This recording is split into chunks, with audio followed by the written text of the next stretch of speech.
When Facebook founder Mark Zuckerberg recently announced that he has renamed his company Meta because it will operate in the metaverse, most of the media missed the most important part of the story. They focused on the name change, rebranding, and Facebook trying to distance itself from numerous ethical scandals attached to its name. What was missed by the media dinosaurs is that Facebook is embarking on a new technological trend that will change the world.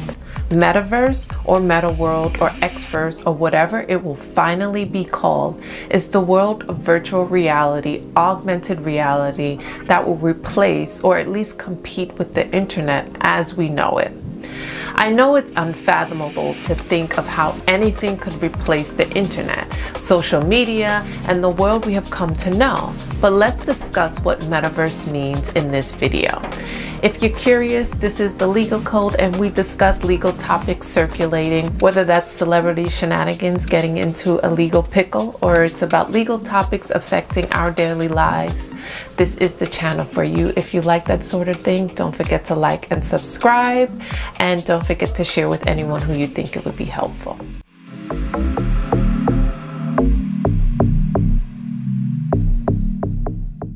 So the metaverse, replacing the internet. Facebook is not the only one charging into the metaverse. Rather, the giants such as Google, Microsoft, Sony, Apple are all following suit.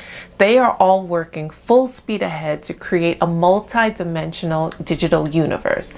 There won't be just one metaverse, but as many as millions of meta worlds. Just like there's so many internet sites, just imagine there will be just as many meta worlds.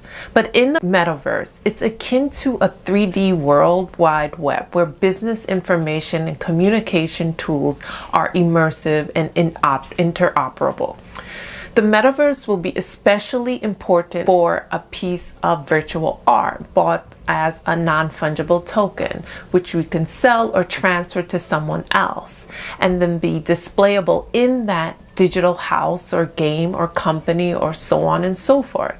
I guess it's sort of like a Sims for everyone and everything. You will be able to create your own meta world. Invite me to sit down virtually in your own virtual living room and digitally walk me through the areas of your life, your office, or other places. We will do all of this with eyeglasses. Nowadays, this is done with heavy goggles, but they will soon be replaced with fashionable glasses and perhaps later chips in our heads. I know, it sounds scary just to even mention it. Also, the transition into a spatial digital world may start with the sports and entertainment industries. We already begin to see that, but will expand into all kinds of goods. Initially, we will be able to watch concerts or conferences, sports games with virtual reality or augmented reality in several dimensions, rather than watching them from a flat screen TV. Later, we will be going into meta world manufacturing, where engineers in Germany might digitally enter a factory in Mexico and show its workers how to repair a broken machine, or vice versa. It's going to take tutorials, DIYs to a whole nother world. The different types of activities that will be able to take place in the metaverse are limitless. For example, think about the pandemic, where events such as happy hours, weddings, school classes, work were all increasingly taking place with users participating digitally, regardless of where their geographical location was. The metaverse presents the opportunity to leverage remote work even further. Thank God, I'm sure many people are saying. Vivek Wadhwa, a Silicon Valley futurologist who has written several books about the coming technology, opined that the meta world will allow people to work from anywhere. This opens up opportunities for Latin America to replace China as the world manufacturing hub. However, this will require developing nations to invest heavily in internet infrastructure, adding coding to the curriculum so that they can compete with the digital world. So in essence, we are moving from flat screen digital world to spatial internet. What's required? Strong internet infrastructure and knowledgeable coding will be the only way. The internet, the way it is right now, cannot support Meta World, which is why you saw so many internet companies investing in 5G technologies so that it can support the users of the Meta Worlds. Currently, your smartphone won't be able to operate as it is, with millions of people accessing and living in the virtual world anywhere at any time, without ultra-fast, low-latency internet, which is what is going to be required to push this technology forward. They may even need to take it to 6G, where bigger screens in many people's homes take up more bandwidth, and favoring fiber optic connections wired directly into premises. The concept of metaverse goes back decades in science fiction novels, notably Neil Stephenson's Snow Crash, and movies like The Matrix and Ready Player One incorporated these key themes. So we saw this before. But what this will create is a wild, wild west as it relates to the legal world and intellectual property, to be precise. The law is not up to speed. The law as it is right now is not even up to speed with the internet as we know it. So content creators and artists, there won't be a lot of guidance when this first is revealed.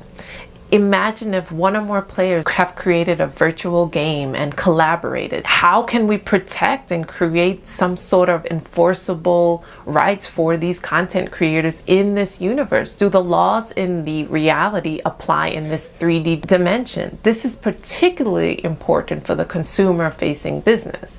Will this create a whole new type of copyright category? Now is the question. What about NFTs? We have all witnessed value created through tokenization of entertainment, sports, media personalities, and teams through tokenization of non-fungible content. While today the media is focused on entertainment and media content, being entire towns, cities, regions, countries, and superstates are created virtually, with the resulting explosion of content. In other words, we have only begun to see the metaverse commercialized through NFTs. Are there securities? Are there currencies? Who regulates?